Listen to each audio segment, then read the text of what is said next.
Hi, I'm Shannon. I've been working in the cybersecurity industry for the past 10 years as a hiring manager or helping clients hire cybersecurity talent. As I'm filming this, I know the job market in general has swung in the complete opposite direction from what we were experiencing around this time last year in 2022. I know several people are out there in the job market right now, and I just wanted to share as much as I can with my own personal experience with candidates and what I would call the 10 common mistakes that I see and know that are influencing the decision-making progress for candidates trying to move forward in the interviewing process.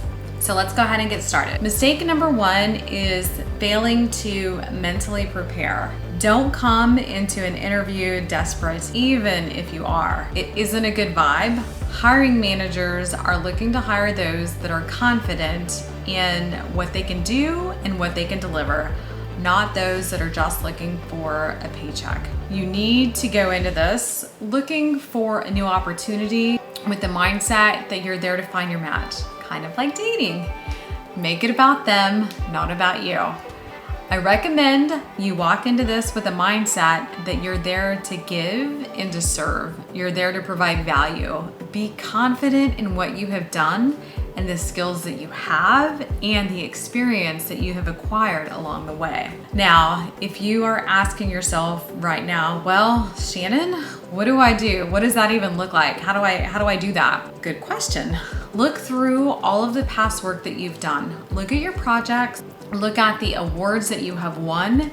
Go and dig up any feedback, ideally positive, that you've received in terms of your performance. Go look at performance reviews, any recommendations that have been given on LinkedIn as an example from previous coworkers or clients that has been given to you. We tend to focus on the negative aspects of our failures and less on our success. So I highly encourage you to go visit those and review them multiple times over and over again and stack them. Smile while you do it, laugh while you do it. Change your physiology, it does wonders. And if you want to even take it a step beyond that, picture yourself already being successful in that new type of role, in that new type of position. And again, do it with a smile on your face, enjoy in your heart, and I promise you, it can do wonders. All right, let's dive into mistake number two. Lack of physical preparation. So as many of you know, the majority of interviews today are virtual. At least they tend to be at a minimum at the beginning. Others can be completely virtual.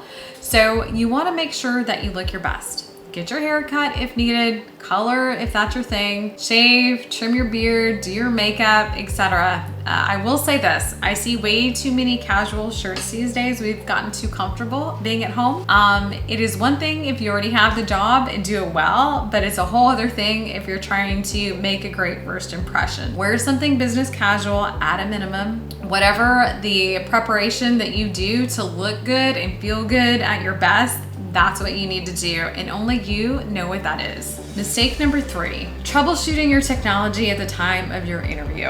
So I have lost count at this point with the number of candidates that have had issues joining the interview because they didn't install the app, they didn't make sure that they get access, they didn't check to make sure that their microphone or headset or earbuds or camera, etc. were connected properly. We have lost anywhere from 5 up to 15 minutes of interview time because of these reasons. So again, please make sure you do your homework. Every company has their meeting platform of choice, whether it be Teams, Zoom, Google, WebEx, Skype, Slack, BlueJeans, and I'm sure there's a gazillion others. It doesn't matter if you have not used it before. This is showing your interviewer that you didn't do the work or put in the time to make sure that you knew how to use their tools. The meaning that this gives me as someone who is interviewing a candidate is that you're not one to prepare. We work in tech, and if you can't get this down at the start, I have very little confidence that you're going to put in the work to use other tools to do your job or to help clients do theirs with whatever technology tools we're working with to help enable them. So I recommend starting the process ideally the day before to make sure at least you have it installed if it's something that is required. Then at least 10 to 15 minutes early before your actual interview time to give you additional time if you need to troubleshoot further. Maybe something happened between then and now. You don't want to be stressed out before your first interview for that matter. It will only increase your level of stress and likely have some negative impact on the rest of that experience, mainly with your focus and your confidence. The last point I want to make, and this one's huge for me, is make sure that you have your camera on. I can't stress this one enough because our industry has seen such a dramatic uptick in the number of people trying to interview by Googling answers or having somebody else actually do their technical interviews for them to land the job. So if I have someone who fails to turn on their camera during the interviewing process, despite it being really great, they're automatically a no. Mistake number 4 is don't be late. Time is the most valuable resource that we have, and we can't get that back, so be mindful of that. I've already talked about candidates being late because of their technology,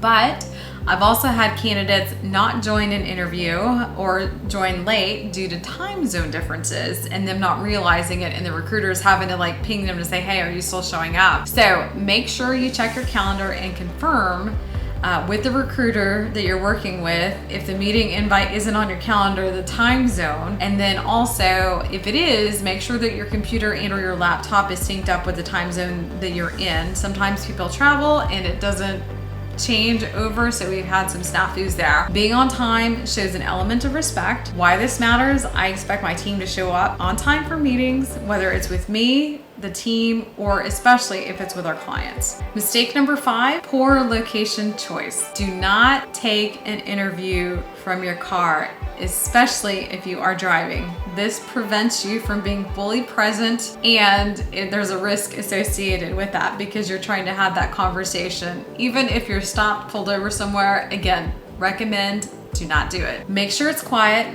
I've actually had someone take an interview from their apartment balcony before, but you could hear dogs barking in the background. There was wind that was blowing, so it was making it quite disruptive. Find a quiet place. Make sure that you have a good internet connection. Make sure that you are not distracted because of your surroundings. Mistake number 6, failure to do your research. Do your homework about the company and about the position before the interview. Again, I go back to this is like dating. See what you can find out. What are they known for? Are they a controversial company? These things matter today. How long have they been around? Where are they headquartered? Where are their other locations if they have them? If you're currently with a competitor, know if you have a non-compete in place. Those things matter. Go look at Glassdoor or other resources and what employees or former employees have been saying or are saying about their position, perhaps the leadership team that's currently in place, their financial performance, what is the company culture like. Those are all valid things. Understand as best you can on what was provided to you about the position that you're interviewing for. Ask questions about the responsibilities. Why is the position open? Is it because perhaps somebody left? And if so, doesn't hurt to ask why they left. Did they leave on their own? Is this a new role? Are they expanding? If they're expanding, what's driving the expansion? Again, all great questions to ask. Mistake number 7 is failure to demonstrate your competence. So be confident in yourself, be confident in what you're going after, be confident in your story. You may be in a position right now in your life where you aren't sure what you want right now. And I get it. My advice to you is this: be confident in where you've been, where you came from, and how you believe you can help them, and just focus on right now. Clarity on your tomorrow will come. At a minimum, you know what you don't want, and that typically helps to drive more clarity. Go deep into your experience. Don't just stay at the surface level. Getting into the weeds and details to show you have the experience and the understanding. And do this without giving anything away that would be considered proprietary, of course. But you need to ensure that you can go beyond just buzzwords. As an example, talk about specific problems, talk about specific projects. If you've done penetration testing, maybe what your methodology is depending on the actual pen test. challenges that you may be dealing with as it pertains to identity and access management and how you're overcoming that, what the solutions are that you're coming up with. If you've done a red team engagement before, how that was structured, the duration of that, etc., what came out of that. If you're doing policy development, how has it helped? What were some of the outcomes and the changes within the company and progress that has been made? If you are implementing a new threat modeling program, what was your approach? How did you engage others from different teams, etc.? What you don't want is to have to go to Google to try and figure out, how you're going to answer a question. Otherwise, you're just going to be done. So again, don't do it. Again, make sure that you are embracing what you know. Be on camera, have the direct eye-to-eye contact to be able to explain. Mistake number 8, failure to understand what success looks like for the position. So how is performance being measured? And you need to understand what that looks like. So for me and my teams in consulting, as an example, some common performance measurements are utilization, client or engagement feedback, development of new tools, possibly development of new services. Again, it really depends on the role. So you need to know what that looks like for you and the position that you're going for. And then what are the qualities and characteristics that would make this individual successful should they get the position. So one of the things, especially in tech, is we can have the most technical, adept person around, but their communication skills are terrible, and that's not a good fit. So ask, what would it be a good fit? Another example for me in my world for consulting is someone who isn't willing or able to travel. Again, that's table stakes for us in working with clients if we have to go on site. So keep that in mind. Mistake number 9 is failing to be honest. State what you can or cannot do yet.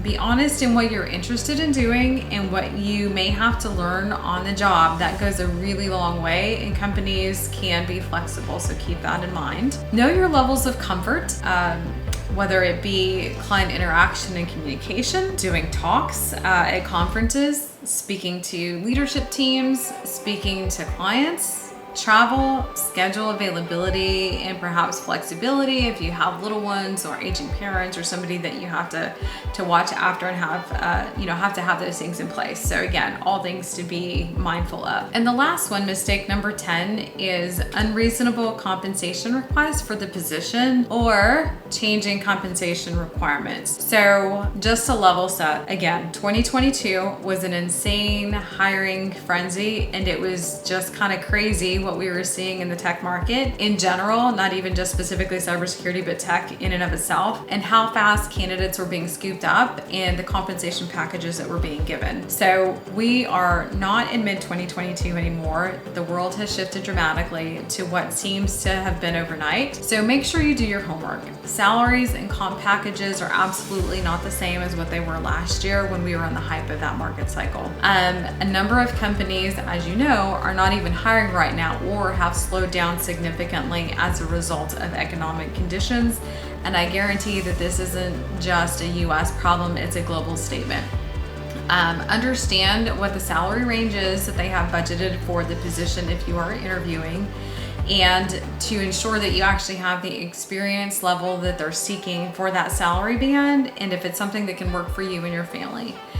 Keep in mind that they may love you as a candidate, but if they know that they can't meet your salary needs, that it isn't going to be a fit. Many recruiters ask this first, even before the process even kicks off, to understand what those expectations are and not to waste anybody's time if that delta is too far. The last tip I have is, and I saw this especially during the hype of that frenzy cycle, is if you give the recruiter a salary request and then go back later and change that, as in raise that as you've gone and progressed through the interviewing process, that does not sit well with anyone. Companies are not afraid to walk away at this point, so keep that in mind, especially right now, and will likely not be engaging with you anymore for positions within their company.